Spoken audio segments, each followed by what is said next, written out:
son nom. Et ce matin, à Philadelphie, nous élevons Jésus, nous élevons Jésus, nous élevons Jésus. Ce matin, nous élevons Jésus. Non, nous n'élevons pas nos problèmes, nous n'élevons pas nos soucis, nous n'élevons pas nos craintes, nous n'élevons pas nos blessures.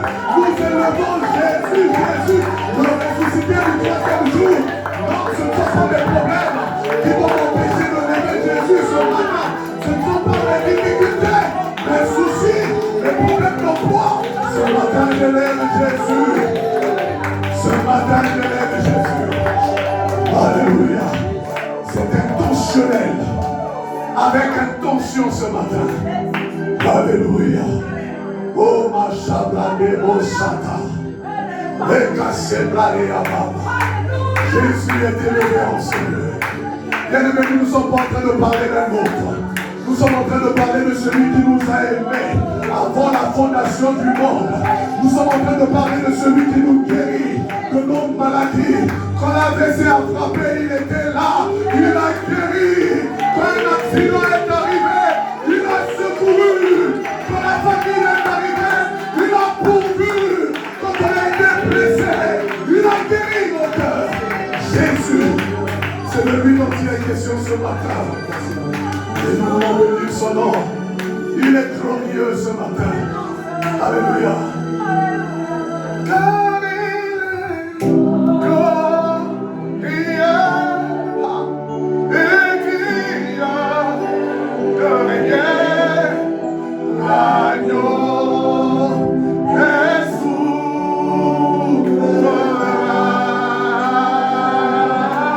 Alléluia. Nous devant nos voix pour l'adorer.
L'apôtre Paul a dit, j'ai semé, Apollos a arrosé, mais c'est l'Éternel qui fait croître.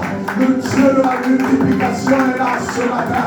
Le Dieu qui fait fructifier nos vies. Oh, aide-moi à dire à quelqu'un, il fructifie ma vie. C'est le Dieu des bonus. Le Dieu qui bonifie la vie. Et là ce matin, nous célébrons ensemble. Alléluia. Oh, j'aime la présence de Dieu. Qui est béni ce matin? Ah, moi je suis béni, frère. Je suis béni. Il n'y a rien de plus doux que de célébrer le Seigneur, de vénérer le Seigneur. C'est une grâce, frère. Vous vous rendez compte? Vous pouvez vous asseoir. C'est une grâce. Ce n'est pas donné à tout le monde de célébrer le Seigneur. Ce n'est pas donné à tout le monde de glorifier le Seigneur. C'est une grâce. Vous vous rendez compte? Nous avons le privilège d'adorer le Seigneur. Les démons n'ont pas ce privilège, frère. Ils ont goûté à ça, mais ils ont renoncé à ça. Nous sommes des créatures à l'image de Dieu pour glorifier le Seigneur. Les adorateurs, les vrais, nous le sommes. Et à chaque fois que nous venons dans sa présence, frère, nous devons le faire avec autant d'empressement. Alléluia. Gloire à Jésus.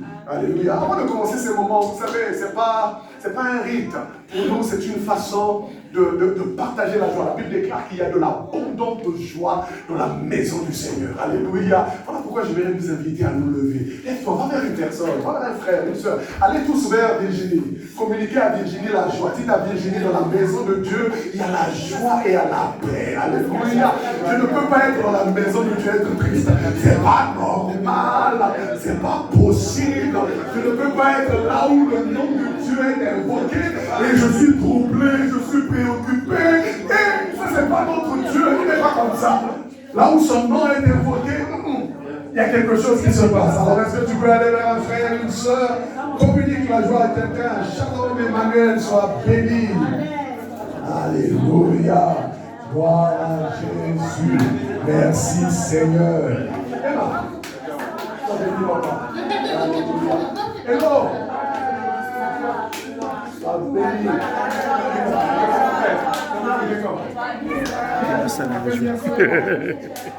En mode. Gloire à Jésus. Merci Seigneur. Gloire, gloire, gloire à notre Seigneur. Alléluia. Je ne sais pas pour vous, mais moi je suis dans la joie. Sois béni. Tisha. Alléluia. Je ne sais pas pour vous, mais ce matin, moi je suis dans la joie. Alléluia. Gloire à Jésus. Vous savez, la Bible déclare vaut mieux la fin d'une chose que son commencement. Voilà pourquoi aide-moi à dire à quelqu'un, mon cher, c'est la fin. On a eu notre marathon de prière défile. Nous sommes au 12e jour aujourd'hui. Nous sommes en train de clôturer un parcours de prière où Dieu a écouté les prières d'enfantement, des prières de croissance. Et nous savons que nous sommes en train de rentrer dans une saison glorieuse. Aide-moi à dire à quelqu'un une saison glorieuse. Ma saison est bonne. Je ne sais pas pour toi, mais moi je le déclare. Moi, ma saison est bonne. Je ne sais pas si pour toi aussi la saison est bonne, mais quand je sors de ce moment, je sors pour rentrer dans une saison glorieuse. Alléluia. Gloire à Jésus. Alors ce matin, dans la finalité de notre temps de prière, de notre marathon de prière, Tefila, hôtel, le parfum, la maison de prière, pendant 12 jours, nous avons prié. La première semaine, nous n'avons pas jeûné, mais la deuxième semaine, nous avons accompagné ces temps de prière avec le jeûne, où nous sommes venus devant le Seigneur pour prier afin qu'il y ait des enfantements. Et le thème, d'ailleurs, de notre temps de prière, Tefila, c'était de la naissance à la croissance. Le Dieu qui enfante et le Dieu qui fait croître. Alléluia. Voilà pourquoi ce matin, pour clôturer justement ce temps de prière avec nous ici, famille Phil à l'Orléans, je voudrais nous parler de Jonas. Ce matin, qui connaît Jonas? Jonas. Ce matin, nous allons parler de Yajojo. Je suis très heureux de nous parler ce matin de Yajojo. Ce que Jonas nous enseigne. Jonas, un modèle à suivre. Jonas, un modèle à suivre. Alors ceux qui connaissent l'histoire de Jonas seront en train de se dire, mais en quoi est-ce que le frère Yajo peut être un modèle à suivre? Parce que vraiment, quand on regarde à la vie de Yajo, il a plutôt un mauvais témoignage. Parce qu'à un moment donné, il a fait quand même quelque chose de pas net. Mais pourtant, il y a un jour, nous apprend des choses et nous allons découvrir ce que Jojo nous annonce ce matin. Alors, mon thème ce matin, c'est ce que Jonas, un modèle à suivre. Jonas, un modèle à suivre. Alléluia. Et je crois que le Seigneur nous fera du bien ce matin.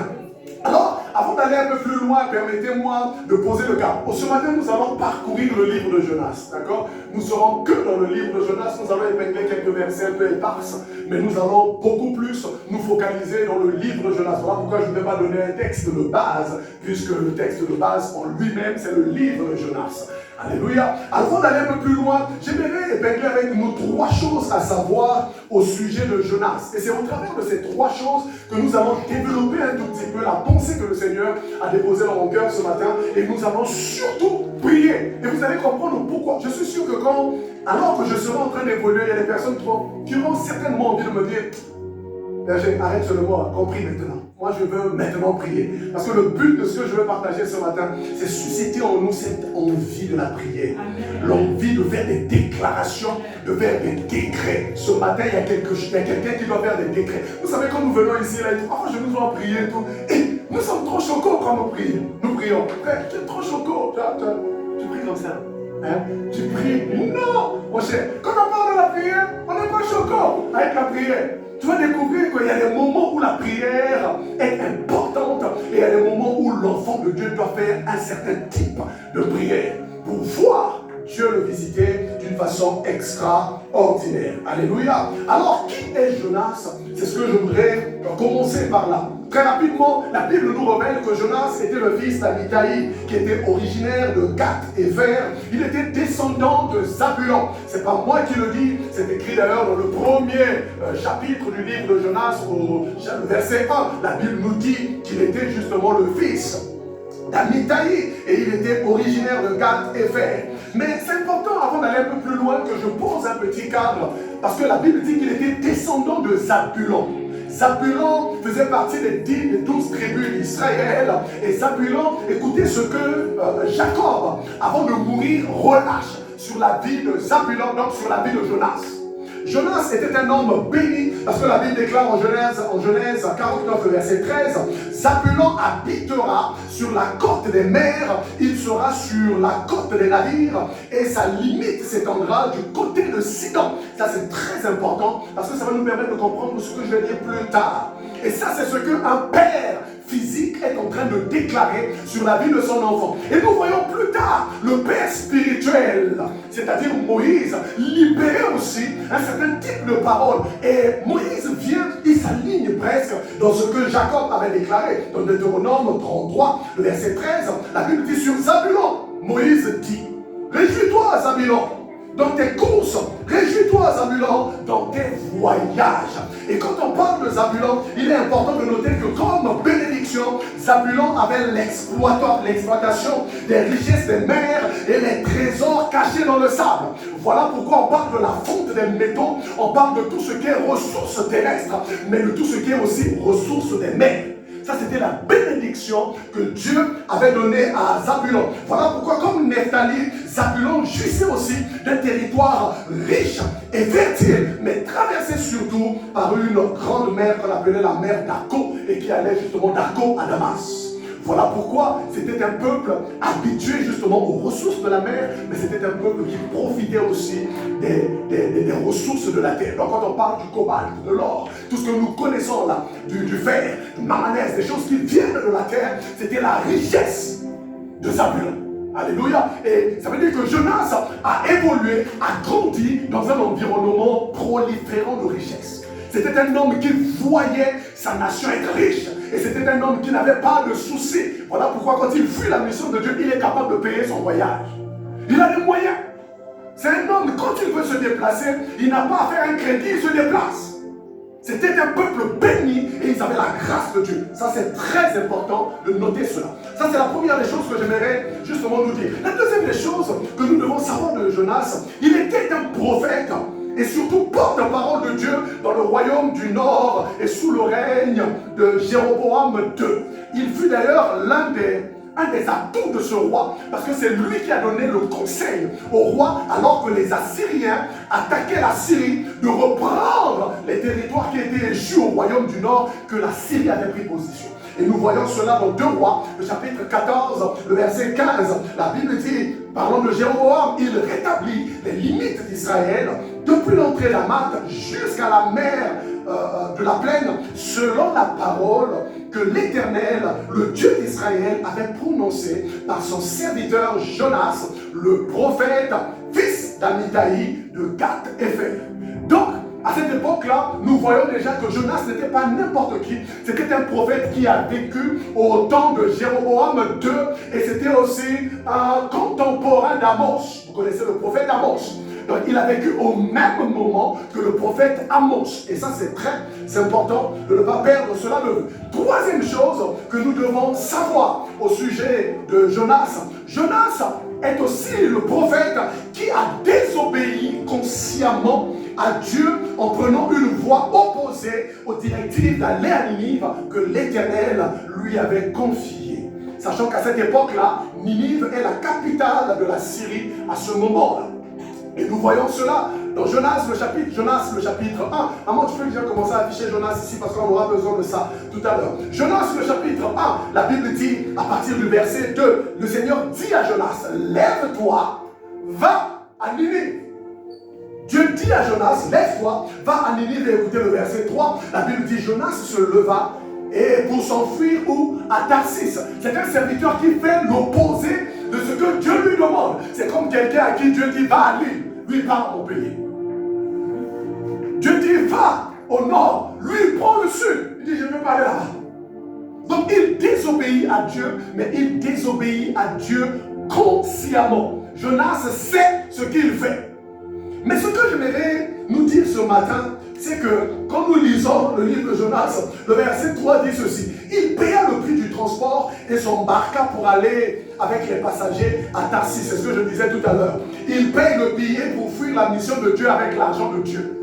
Et c'est le cas de beaucoup d'enfants de Dieu. Nous désobéissons à Dieu avec les moyens de Dieu. La voiture que Dieu t'a donnée, c'est la même voiture que tu prends pour désobéir à Dieu. Dieu te donne de l'argent, c'est avec l'argent de Dieu que tu désobéis à Dieu. Et Jonas est en train de désobéir à Dieu avec les moyens de Dieu. Quel audacieux! C'est un courageux. Et l'église du Seigneur est remplie de courageux comme ça. Avec les moyens de Dieu, on désobéit à celui qui nous donne. Jonas, c'est terrible. Comment tu peux faire ça à Dieu? C'est avec les moyens de Dieu que tu désobéis à Dieu. La Bible dit, il paye le billet. Il paye. Avec l'argent de qui? L'argent que Dieu lui a donné. Et il fait la mission de qui? De celui qui lui a donné l'argent. Le frère Jonas. Il y a un jour est compliqué. Alors j'aimerais ce matin attirer notre attention en ce troisième point sur 4 choses que la désobéissance de Jonas nous révèle de lui. Voilà pourquoi j'ai dit tout à l'heure, derrière la désobéissance de Jonas, ce n'est pas une désobéissance inconsciente. Ça veut dire que quand Jonas désobéit à Dieu, il sait pertinemment ce qu'il est en train de faire. Voilà pourquoi derrière cette désobéissance se cachent aussi certaines valeurs, certaines attitudes que nous, en tant qu'enfants de Dieu, ça peut effectivement nous interpeller. Mais avant de parler de cela, j'aimerais attirer notre attention sur quelque chose. Voilà pourquoi, pendant ce temps de prière, nous avons parlé du processus de l'enfantement. D'accord? Nous avons dit que dans la prière, il y a des prières au travers duquel, par nous, Dieu va enfanter un certain nombre de choses. Or, tu ne peux pas enfanter avec Dieu si tu n'as pas été au préalable fécondé. Et qu'est-ce que nous sommes en train de remarquer? Jonas est celui à qui Dieu donne une parole. C'est celui qui est fécondé, qui a reçu quelque chose de la part de Dieu concernant Ninive. Il est celui qui est fécondé. Voilà pourquoi j'aimerais ici dire dans le processus de changement de Ninive, il est celui qui est fécondé dans le secret de son intimité. C'est lui qui reçoit les choses. C'est à lui que Dieu parle. Personne ne connaît ce secret, mais c'est lui qui connaît cela. Voilà pourquoi l'intimité avec Dieu nous révèle des choses que nous gagnons, tandis que notre réalité révèle aux hommes les choses que nous perdons. Les gens vont voir ta réalité, mais les gens ne sauront pas ce qui se passe Donc ton intimité avec Dieu. C'est ton intimité avec Dieu qui te révèle tout ce que tu peux obtenir, tout ce que tu gagnes avec Dieu. Tandis que quand l'homme te regarde dans ta réalité, il ne verra pas ce que ton intimité te révèle. Voilà pourquoi j'aimerais dire à un homme, à une femme ce matin, ne considère jamais les personnes au regard des choses que tu vois. Parce que la réalité d'un homme n'est pas le reflet de son intimité avec Dieu. Tu peux avoir une personne devant toi qui paraît bizarre, mais ce homme-là qui paraît bizarre devant toi est un élu de Dieu. Tu peux te retrouver devant un David qui est appelé berger. Quand tu le regardes, tu vois un homme sans avenir, sans lendemain, mais dans son intimité, il a fait des choses que toi tu n'as jamais fait. Il était tueur d'ours, il était tueur de lion, mais quand tu le vois, tu vois un berger, tu vois un homme rien. Même son père ne croit pas en lui, mais derrière David se cache le choix de Dieu. Amen. Se cache un homme que Dieu a choisi, que Dieu a mis à part. Mais la particularité de David se reposait dans son intimité. Voilà pourquoi, personne sérieux. Vous pensez que Saül s'est levé un bon matin et il s'est dit, écoutez les gars, comme c'est chaud face à Goliath, je vais laisser ce petit garçon, il va aller combattre. Goliath, c'est pas sérieux, mon ami. Vous imaginez un seul instant, on a un problème dans cet immeuble. On reçoit une visite des policiers ici. On nous dit, c'est qui le responsable ici? Oh, le berger qui est là. Berger, on a besoin de toi là-bas. Et puis moi, j'ai Pichou qui vient me voir, il me dit, non, tonton, pasteur, laisse-moi, je vais aller. Vous trouvez ça sérieux? Vous voyez Pichou, regardez Pichou, notre bébé Pichou. Et Pichou veut aller se présenter face à quelque chose qui concerne un adulte. C'est ça la situation qui se passe entre Goliath, l'armée d'Israël et David. Quand David se présente, ses propres frères le connaissent. Ils savent que c'est un gamin. En fait, ils le prennent comme un ado. Vous savez ce que les ados nous font? Ils pensent qu'ils sont mûrs, ils pensent qu'ils sont matures, ils pensent qu'ils connaissent la vie. Ils ne connaissent pas la vie. Mais ils se comportent bizarre. Quand tu les regardes, ils te posent même pour les choses qui les concernent. Quand tu le regardes, tu te dis, hé, maman, si tu savais, si tu laissais juste le temps d'avancer un peu, tu te rends pas compte de ta bêtise. Mais pourtant, on est un peu comme ça. Mais ce qui se passe avec les grands frères de David, ils regardent David, ils voient en David un adolescent trop audacieux. Un adolescent qui fut peut-être le genre. Ils ne comprennent pas leur frère, ils disent, c'est pas possible. Tu as des courages bizarres. Là où les grands fuient, toi tu viens, tu dis, je veux aller.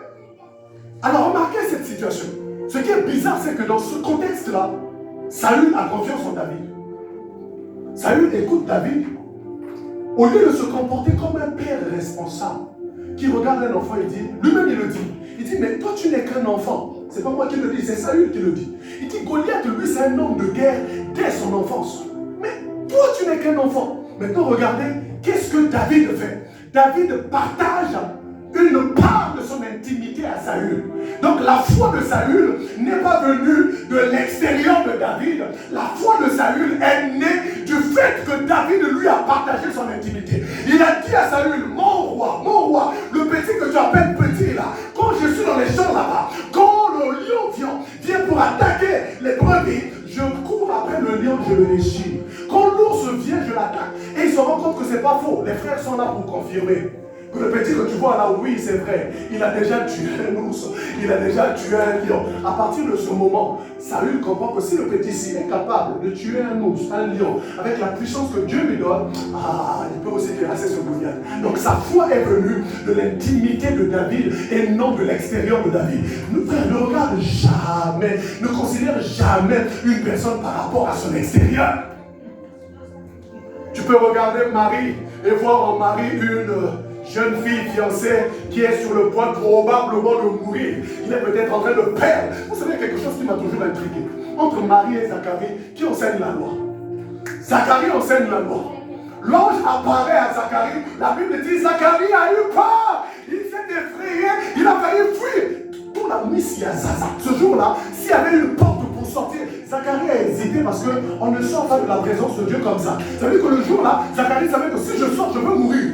Parce qu'on ne fuit pas la présence de Dieu comme ça. C'est moi qui dois offrir le parfum aujourd'hui. Mais il voit un ange de Dieu dans la présence de Dieu. Il a eu peur. Le même ange se présente à Marie. Marie n'a pas peur. Quelle est la différence entre Marie et Zacharie? Marie est familier au spirituel. Marie connaît les choses de Dieu. Marie est habituée. Voilà pourquoi, frère, ce n'est pas parce que quelqu'un prêche la parole qu'il a l'intimité des personnes. Ne nous impressionnez. Frère, un prédicateur ne doit pas vous impressionner. Que je ne vous impressionne pas. Parce que vous pouvez être là, assis dans les bancs, vous avez une meilleure intimité avec Dieu que moi. Je ne suis pas là pour vous impressionner. C'est la grâce de Dieu. La Bible déclare cela ne dépend pas de celui qui court, encore moins de celui qui veut. Mais c'est l'Éternel qui fait grâce. Donc la grâce de Dieu peut te distinguer, te placer devant pour parler aux autres. Mais cela ne veut pas dire que les personnes qui sont là n'ont pas une intimité avec le Seigneur. Attention, il peut y avoir des maris qui sont là, qui ont une meilleure intimité avec Dieu qu'un Zacharie qui prêche l'évangile depuis. Un Zacharie à qui Dieu a dit, moi je suis. L'ange a dit, je me tiens dans la présence de Dieu. Je viens d'annoncer la bonne nouvelle du jour. Tu ne pécheras plus. Mais à Marie, la grâce a été donnée. Elle a dit qu'il me soit fait selon la parole de l'Éternel. Quelle foi, une femme de foi. Elle avait une intimité avec Dieu. Elle vivait quelque chose avec Dieu. Alors, revenons à ce que nous disons tout à l'heure. J'ai dit 4 choses que la désobéissance de Jonas nous apprend. C'est bizarre quand même que la désobéissance de quelqu'un, on ressorte des leçons. Alléluia. Et ce matin, c'est ce que je voudrais nous partager. La première des choses que la désobéissance de Jonas nous apprend, la désobéissance de Jonas nous apprend que cet homme avait une communion parfaite avec le Seigneur. Jonas pouvait écouter Dieu, reconnaître la voix de Dieu, savoir que c'est Dieu qui parle. Ça veut dire que quand Dieu parle, Jonas sait reconnaître la voix de Dieu. Combien d'enfants de Dieu ont cette intimité avec Dieu? Je nous mets un défi. Qui a écouté Dieu ce matin? Qu'est-ce que Dieu t'a dit ce matin? Alléluia. Qu'est-ce que Dieu t'a dit ce matin? On se rend compte que c'est difficile de dire avec assurance, certitude, Dieu m'a parlé et il m'a dit ça. Mais Jonas est le genre de serviteur de Dieu qui a eu une parfaite intimité avec le Seigneur, qui sait écouter, reconnaître la voix de Dieu et surtout qui connaît son identité d'enfant de Dieu. Alors il y a quelque chose qui m'a intrigué. Maman, affiche-nous Jonas 1, à partir du verset 5. Jonas est en train de désobéir à Dieu, n'est-ce pas? Il fuit pour aller à Tarsis. Il a payé le prix pour aller dans un bateau pour aller à Tarsis. La Bible dit ceci. Les mariniers qui étaient dans la barque, ils se sont rendus compte qu'il y a des vents, des tempêtes. Il faut qu'on allège le bateau pour qu'on ne parte pas en dérive. Et écoutez ce que la Bible dit. Les mariniers eurent peur. Ils imploraient chacun leur Dieu. Ils jetèrent dans la mer les objets qui étaient sur le navire afin de le rendre plus léger. Jonas, écoutez bien. Jonas, c'est pas moi qui le dis. Jonas descendit au fond du navire, se coucha. La Bible se serait arrêtée là, ce serait été encore mieux. Jonas se coucha et s'endormit, bien aimé, profondément. Comment tu peux t'endormir profondément dans les tempêtes? Ne peut s'endormir profondément dans les tempêtes que celui qui a connu Jésus. Parce que dans toute l'histoire des hommes, la seule personne qui a dormi dans une barque frappée par la tempête, c'est le Seigneur Jésus. Donc Jonas a la nature du Christ en lui. Il connaît son identité. Il sait que la tempête ne peut rien contre lui. Et regardez ce qui se passe. J'aime la version parole vivante, parole de vie dit ceci. La Bible dit, les mariniers ont peur, dans la version parole de vie. Chacun crie vers son Dieu et jette à la mer tous les objets qui sont dans le bateau pour le rendre plus léger. Pendant ce temps, c'est-à-dire qu'au moment où les autres sont en train de jeter, Jonas dit, bon, ok, continuez à jeter vos affaires, moi je descends. Donc il descend au moment où les gens sont en panique. La panique des autres ne le dérange pas. Les inquiétudes des autres ne le dérangent pas. Il n'est pas préoccupé de savoir que le bateau peut couler. Quel homme de foi! Il a une communion tellement profonde avec le Seigneur qu'il sait que la tempête ne peut pas le tuer. Aide-moi à dire à quelqu'un, est-ce que tu sais que tes tempêtes ne peuvent pas te tuer? Tu peux avoir des tempêtes, elles ne pourront jamais te tuer. Même le Seigneur l'a dit, les ténèbres ne régneront pas toujours, pas toujours, pas toujours. Il peut y avoir une phase de ténèbres, mais ce ne sera jamais toujours. Et écoutez, Jonas, le verset 11 dit ceci. Alors ces hommes qui ont découvert qui était Jonas, ils ont été surpris de voir que dans tout ça, Jonas dort. Alors, ils disent à Jonas, que te ferons-nous pour avoir la paix? Écoutez la réponse de Jonas. Ils lui disent, que te ferons-nous pour que la mer se calme envers nous? Car la mer était de plus en plus orageuse. Il leur répondit ceci. Prenez-moi et jetez-moi dans la mer. Frère, Jonas est conscient qu'il est la solution. Il est le remède contre la tempête. Aide-moi à dire à quelqu'un, tu es le remède contre les tempêtes qui soufflent dans la vie de beaucoup de personnes. Il y a beaucoup de personnes qui sont là, qui ne comprennent pas pourquoi. Partout quand je suis quelque part, il y a toujours quelque chose qui arrive. Je suis toujours en proie à des situations, à des réalités bizarres. Pourquoi moi? Parce que tu es le remède. Parce que tu es la solution. Et Jonas le sait. Jonas sait que le remède contre la tempête, c'est pas vos prières. Le remède contre la tempête, je suis le remède. C'est-à-dire que si vous me mettez dans la tempête va se calmer. Parce que la tempête ne peut pas bouger avec moi dedans. Et, mon Dieu, c'est un homme qui sait que je suis le comprimé qui guérit la maladie appelée tempête. Si tu me mets dedans, ça y est, c'est fini. Il le sait pourquoi? Parce qu'il sait le Dieu qu'il prie. Il a eu une intimité profonde avec le Seigneur qui fait que malgré les tempêtes, il ne doute pas. Il sait qu'aucune tempête ne peut l'emporter. Alors il dit à ces hommes-là, si vous voulez avoir la paix par rapport au peu de marchandises qui vous reste là, prenez la solution que je suis. Si vous prenez la solution que je suis, vous aurez la vie sauve. Et regardez bien, on l'a jeté dans l'eau, qu'est-ce qui s'est passé? La tempête s'est calmée. Il avait raison, il était la solution. Et ça, c'est la première des choses que la désobéissance de Jonas nous apprend. La désobéissance de Jonas nous apprend qu'il, quand il désobéit à Dieu, il a conscience, il a une parfaite intimité avec le Seigneur. Il connaît qui est Dieu, surtout, il connaît quelle est son identité avec le Seigneur. Mais la deuxième des choses que la désobéissance de Jonas nous apprend, Jonas connaît l'impact et la puissance de la parole authentique de Dieu dans un cœur obéissant. Jonas sait que quand la parole vraie de Dieu, je ne parle pas des paroles fabriquées de Dieu, mais quand la vraie parole de Dieu, la parole authentique qui vient de Dieu, rencontre un cœur obéissant, le résultat est phénoménal. Jonas sait que quand un cœur obéissant reçoit la parole de Dieu, se soumet, se met en mouvement, le miracle est toujours une évidence. Ça ne rate pas. Voilà pourquoi j'aime beaucoup ce que la Bible dit parlant des apôtres. Comme vous lisez dans Acte 4, le verset 13, la Bible les considère comme des hommes du peuple sans instruction. Voilà pourquoi est-ce qu'on appelait les apôtres. Les hommes du peuple sans instruction, mais qui avaient une conviction. Et en Acte 4, 17, le verset 6, la Bible nous parle des hommes qui ont bouleversé le monde. C'était des hommes sans instruction, des hommes simples, mais qui ont reçu la parole de Dieu et qui ont obéi. Et avec l'obéissance qu'ils ont marquée dans la parole de Dieu, ils ont été capables de bouleverser le monde. Vous savez que l'évangile a été propagé dans le monde par 120 personnes. 120.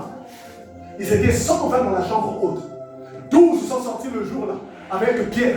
La première évangélisation. 3500 personnes sauvées. Et à partir de là, ils ont été les instruments par lesquels l'évangile est arrivé jusqu'à nous. 120.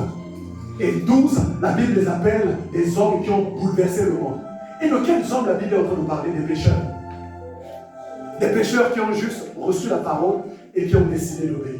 Donc quand nous obéissons à la parole de Dieu, les résultats sont palpables. Et ça, c'est ce que Jonas sait. Mais Jonas sait aussi. La troisième des choses que Jonas sait, c'est que Jonas sait aussi. Il connaît les conséquences d'un cœur désobéissant face à une parole authentique. Frère, Jonas savait que le seul moyen d'empêcher une parole authentique de Dieu de s'accomplir, c'est de désobéir à cette parole, de ne pas l'accomplir. Ça veut dire que Dieu peut avoir libéré une parole authentique.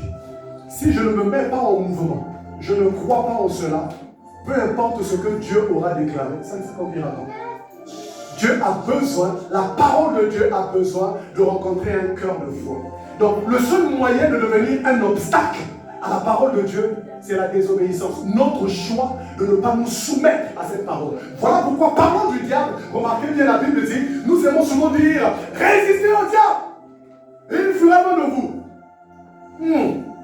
On a oublié une bonne partie. La Bible commence par soumettez-vous donc à Dieu, résistez au diable, et il fuira loin de vous. Donc pour résister, il faut te soumettre d'abord, il faut obéir d'abord à la parole de Dieu. C'est alors que tu as la force de résister au diable. Ça veut dire qu'un homme qui n'est pas soumis à la parole de Dieu ne peut pas résister au diable. moyen d'empêcher la parole de Dieu de s'accomplir dans ma vie, c'est de ne pas me soumettre à la parole de Dieu.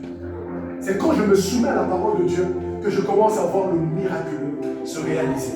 Et ça, c'est ce que la vie de Jonas nous apprend. Voilà pourquoi, frère, si Jonas est le remède de la tempête, Dieu a le poisson pour ramener Jonas à l'obéissance. Voilà pourquoi, frère, très souvent, nous sommes surpris. Remarquez, Jonas a été le remède des problèmes de ceux qui sont dans le bateau, n'est-ce pas? Pour que ceux qui sont dans le bateau reçoivent la paix, ils ont dit, Jonas leur a dit, jetez-moi dans l'eau, vous aurez la paix, la tempête va se calmer. La tempête s'est calmée quand Jonas est rentré dans l'eau, n'est-ce pas? Et c'est ce qui arrive dans la vie de beaucoup de personnes. Est-ce qu'il y a un homme ici, une femme, tu as comme l'impression que quand tu parles aux autres pour leurs problèmes, tu as la réponse, tu as une solution pour les problèmes des autres. Mais quand on se retourne vers toi-même, tu es là, tu dis, mais Seigneur, c'est quoi l'incohérence? Tu as le frère Jonas, tu as la sœur Jonasès. Ça veut dire que tu as la réponse pour les autres. Tu es la solution pour les autres. Mais quand tu te retournes vers tes propres problèmes, il n'y a plus de solution. Qu'est-ce qui fait que je suis Jonas? Je peux calmer la tempête de ceux qui sont dans le bateau, mais moi-même je ne sors pas du poisson. Parce que tu as un problème avec Dieu. Et c'est ce que le Seigneur m'a dit de dire à quelqu'un ce matin. Tu as un problème avec Dieu. Tu as un problème avec Dieu. Quand tu remarques que Dieu peut t'utiliser pour les autres, mais pas pour tes propres problèmes, ça veut dire que toi tu as raté quelque chose avec Dieu quelque part. Ça veut dire que toi tu as des choses à rectifier avec Dieu quelque part. Comment Dieu peut t'utiliser pour être une solution pour les autres, mais pas pour tes propres problèmes? Parce qu'il y a quelque chose de Dieu que tu as évité. Parce qu'il y a quelque chose de Dieu que tu as abandonné. Parce qu'il y a quelque chose de Dieu que tu as méprisé. Parce qu'il y a quelque chose de Dieu que tu as fait. Et l'église est remplie des sœurs Jonasès, des frères Jonas. Et il y a Joe, il y en a tellement dans nos églises. Il y a Joe. Il y a Joe, tu es là. Il y a Joe. Si tu es dans les parages, le Seigneur te dit, le poisson là, c'est lui. Le poisson ne sort pas du poisson comme ça. Voilà pourquoi on va découvrir quelque chose tout à l'heure. On va se rendre compte que pour sortir du poisson là, il y a Dieu à faire quelque chose. Alléluia. Et la deuxième des choses, la quatrième des choses qui m'interpelle, c'est la connaissance et la foi de Jonas en son Dieu. Jonas avait une foi inébranlable. Malgré sa désobéissance, Jonas connaît qui est son Dieu. Il ne doute pas un seul instant de ce que son Dieu est capable de faire. Affiche-moi, maman, Jonas à partir du chapitre 2. Et là, nous allons remarquer une chose. Et c'est là que le Seigneur va nous aider ce matin à prier ensemble. Il y a quelqu'un qui va devoir faire des déclarations ce matin. Il y a quelqu'un qui va devoir faire des décrets ce matin. Parce que la vie et la mort sont au pouvoir de la langue. Il y a des choses que tu dois proclamer, déclarer, pour voir les choses se décanter. Peut-être que tu étais sur le chemin de la mission avec le Seigneur. Tu as commencé à œuvrer pour le Seigneur, à servir Dieu. Et toi aussi, comme Jonas, tu as dit non, moi les choses de Dieu là, c'est pas trop mon fort, c'est pas mon truc. Moi je ne suis pas pasteur, moi je ne suis pas prophète, moi je ne suis pas dans vos histoires là. Moi je vais servir Dieu avec mon argent. Hey, si tu as ce genre d'argument là, réponds-toi. Parce que si Dieu t'attend pour que tu parles aux autres, toi tu dis Dieu, je vais se remettre mon argent pour te servir. Mon cher, je peux te dire avec beaucoup d'assurance, un gros Jonas. Et voilà pourquoi tu seras surpris de voir que Dieu te donnera toujours les miettes. Tu vas manger des algues que la baleine a mangé qui se retrouve dans son ventre. Tu restes à te dire, mais Seigneur, c'est pas ce que tu vois la nourriture que je m'attendais. Parce que le Seigneur a dit, non, toi, tu as fait la mission. Et beaucoup ont fait la mission de Dieu. Mais quand vous parlez aux autres, vous avez des solutions. Vous êtes inspiré, vous libérez les paroles de connaissance. Mais quand tu reviens sur ta propre vie, qu'est-ce qui se passe? Alors Jonas, le chapitre 2, la première des choses qui m'interpelle, j'ai dit tout à l'heure, la connaissance et la foi de Jonas en son Dieu. Regardez ceci. La Bible dit, Jonas dans le ventre du poisson pria l'Éternel son Dieu. Le ventre du poisson, cher ami, symbolise l'environnement qui ne m'est pas destiné, ou toute situation qui ne correspond pas à ma nature. L'homme n'est pas appelé à vivre dans l'eau ou à vivre sous l'eau. Si vous voyez un homme qui vit dans l'eau, qui vit sous l'eau, si tu fais des rêves où tu es tout le temps dans l'eau ou sous l'eau, Mami Wata, Tata Wata, il faut que tu viennes à la fin du culte, on va prier pour toi. Ce n'est pas ton environnement de vie. Donc le ventre du poisson, c'est tout ce qui te retire et t'empêche de jouir des choses qui sont liées à ta nature. Dieu a dit vous serez la tête et non la queue. Quand tu vois que dans ta vie tu tiens la queue tout le temps, c'est pas normal. Tu es dans le ventre du poisson. Dieu a dit le châtiment qui nous donne la paix. Le châtiment qui nous donne la paix est tombé sur lui. Et par ses meurtrissures nous sommes guéris. Si toi tu vis des maladies à répétition, des maladies héréditaires, c'est pas normal. Tu es dans le ventre du poisson. Donc il y a des choses que tu dois faire. Quand tu vis des choses qui ne correspondent pas à ce que Christ a relâché sur ta vie, au bénéfice de la croix, tu es dans le ventre du poisson.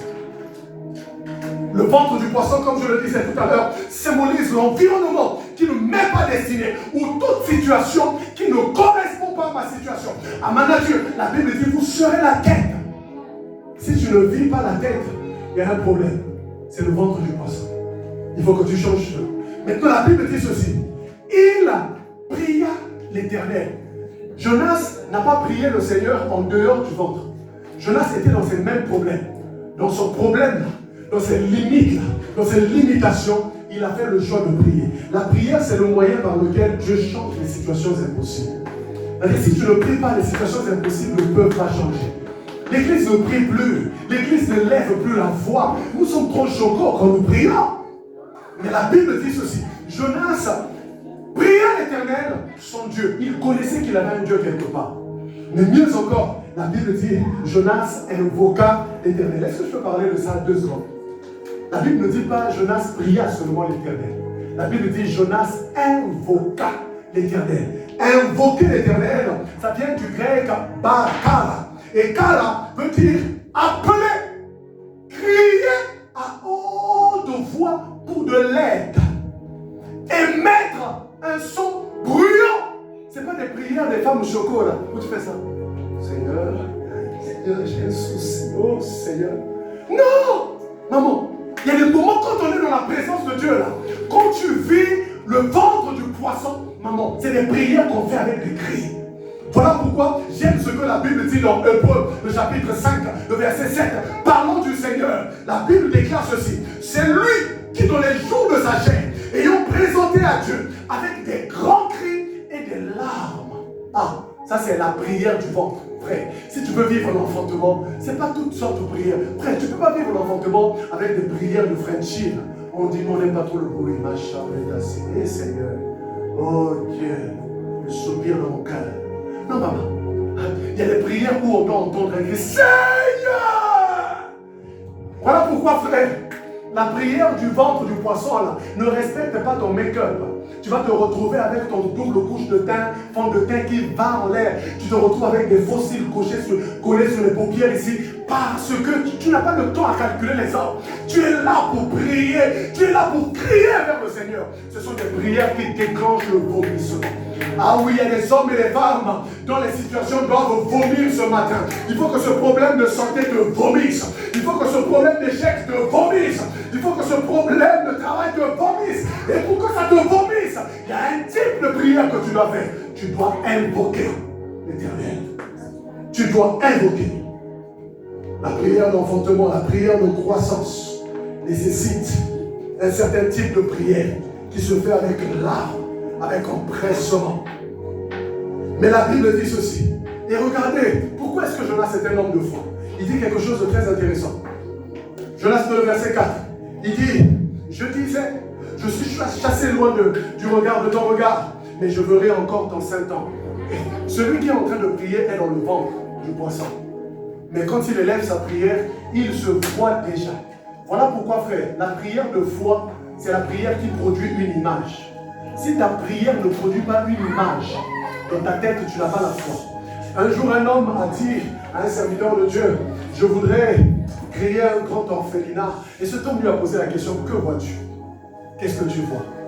Il voulait faire un orphelinat, mais il n'avait aucune image. Vous savez, la foi, la Bible dit, est une ferme assurance des choses qu'on espère, une démonstration de celles qu'on ne voit pas. Ça veut dire que même quand elle n'est pas encore visible, toi tu le vois déjà. C'est ça la foi. Jonas est dans le ventre du poisson, mais il se voit déjà dans le temple.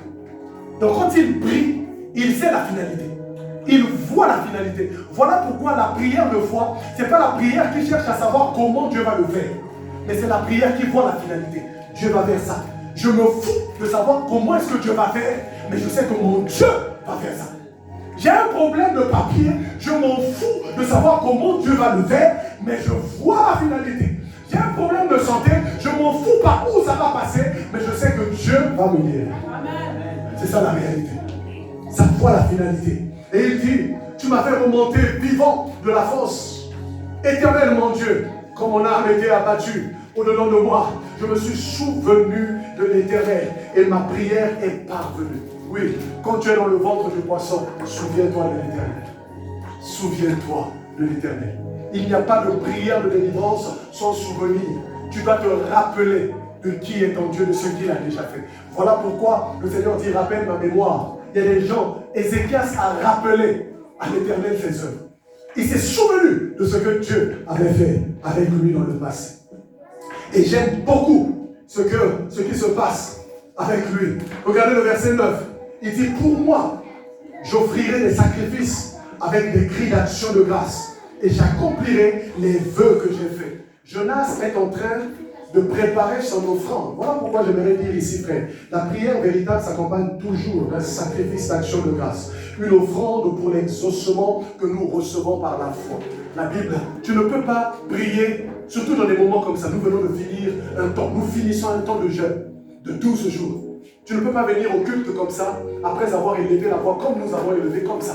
Jonas sait que la prière efficace s'accompagne toujours d'un acte de foi, un acte d'obéissance, une offrande pour sceller tout ce que j'ai élevé vers le Seigneur. Et qu'est-ce que Jonas a fait? Jonas a préparé son offrande. Et il est en train de dire, Seigneur, j'offrirai et j'obéirai. J'exaucerai, j'honorerai mon engagement parce que je sais ce que je suis en train de dire maintenant s'accomplira. Voilà pourquoi la Bible dit, ne vous inquiétez de rien. Mais en toute chose, faites connaître vos besoins à Dieu par des prières, des supplications, accompagnées des actions de grâce. Ça veut dire que quand tu as prié, quand tu as supplié, rends grâce au Seigneur. Scelle cela avec une offrande, présente-la au Seigneur. Ça démontre ta foi. L'offrande démontre notre foi. Vous savez, c'est quand il y a l'offrande qu'on sait que tu crois vraiment. Quand tu es capable de te dépouiller pour donner à celui qui a exaucé ta prière alors que tu n'as pas encore reçu, c'est ça d'ailleurs un bon moyen de démontrer la foi. Or, nous attendons d'offrir à Dieu quand Dieu a exaucé. C'est une erreur. En fait, tu dois offrir à Dieu quand tu n'as pas encore été exaucé. Parce que c'est là que tu es en train de manifester ta foi. Et c'est exactement ce que Jonas est en train de dire. Et j'aime la conclusion, et c'est là que je vais m'arrêter. Écoutez ceci, le verset 10. Le verset 10, la Bible dit ceci. Et l'Éternel parla au poisson. J'aime bien cette chronologie.